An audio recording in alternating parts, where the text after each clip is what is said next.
Coach, thank you for joining us on the call today. If you take a minute to tie up the game against Memphis, please, and what you expect as you close out the regular season Saturday against Tulane.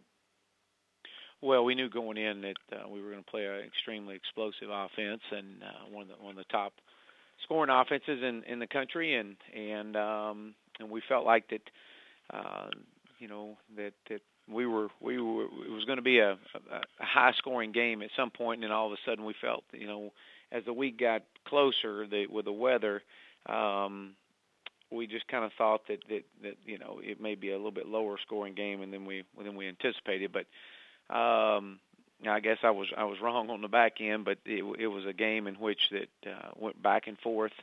We thought we came out and played well early on, created a turnover, went down and scored. We jump up 10-0 on them, but we also knew that they had been down 24 points against Houston, and they were able to battle back. So we knew it was going to be a long ball game. We had the wind. A lot of the weather conditions played a lot on taking the wind, and we scored 10 points going into the wind, and so we felt like that if we could just try to neutralize and score, just bleed the clock going into the wind, that was kind of our game plan, and try to come away with some type of points, but try to get it to where the wind was due back. But that was kind of the thought process behind early on, and then it went back and forth, and we got within 7 so many times. They would score, we would score, they would score, we would score. We just never could get the serve back and couldn't stop them defensively, and that was disappointing. I thought that there was a big difference in special teams when we did cut the lead to 7.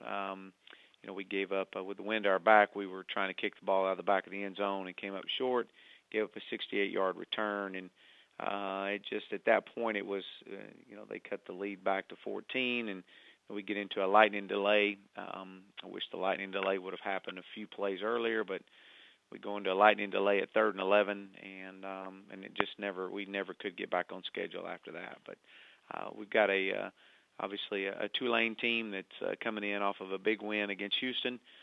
We know we're going to get their absolute best. They're playing for a bowl eligibility spot, and their back's against the wall, and so are ours. We're on a 3-game skid right here to where we've played well at times, and just haven't had a chance to get it all together. We knew that this was going to be a tough 3-game skid for us coming into the season, the month of November early on, and we've got a very well-coached, improved Tulane team coming in here. We'll get their absolute best, and it'll be interesting to know that it's our senior day. It's the last time these seniors will be playing at Ford Stadium for us to be able to come out and perform to our standard for our seniors. Any questions for Coach Chad Morris? Press *1 on your telephone keypad to join the queue, then the operator will introduce you. We'll go next to Dan Tortora with wakeupcalldt.com. Good morning, Coach. How are you? Good morning, Dan. To look at, I know you said obviously it's been a tough road lately for SMU, but you are bowl eligible, and for what you have worked to do the first couple seasons to where you are right now, even though some losses have come late, do you feel that sense of the culture changing at SMU with where you're at this point? I do, Dan. There's obviously to become bowl eligible and be 6-2 coming out of the month of October was huge. And it is a you try to step back as a head coach a little bit and look at the big picture, where we were, where we are right now.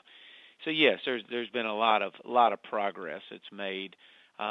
We've been very close in the games over the last few weeks, which says we're getting, our culture is stronger, and we're getting so much, we're just plays away now, and so those things right there are really just you build on those. Obviously, to be able to finish this season out on a positive note and send our seniors out at Ford Stadium on a positive note would be a huge accomplishment for our program moving forward. But we got a big task ahead of us. We've just got to get back to doing what we do and playing sound defense, and that's something we've been unable to do the last couple of weeks. What has been the ingredients to success for you from year one to year two to year three? What are some of those things you can pinpoint? Yeah, I think the biggest thing is just being consistent in your approach every day. It's the little things compounded over time that is really accumulated to where we are today. It's the daily wins of year one when maybe the outcome on the scoreboard wasn't what you were hoping for. It was the opportunity to find something good, some type of win, some type of positive, and that you could celebrate with these kids in this program. And so that's and we've held true to that through the entire time.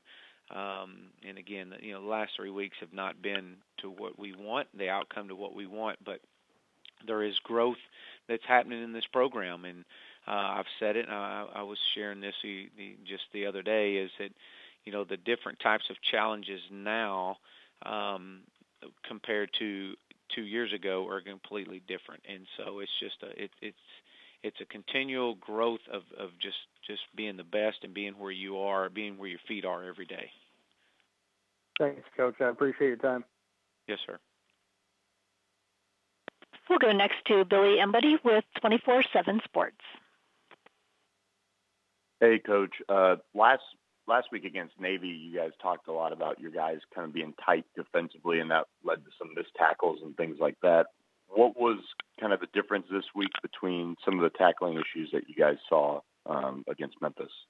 Yeah, to be real honest with you, Billy, I don't think we played very well defensively. I think that they had a lot to do with that. I knew that they were really explosive offensively, but I think they did a great job. Mike did a great job of creating a lot of mismatches and putting athletes in space, and we just couldn't hold up. We definitely give Memphis credit, but we did not play well. We did not help ourselves out well at all, and that was that was disappointing.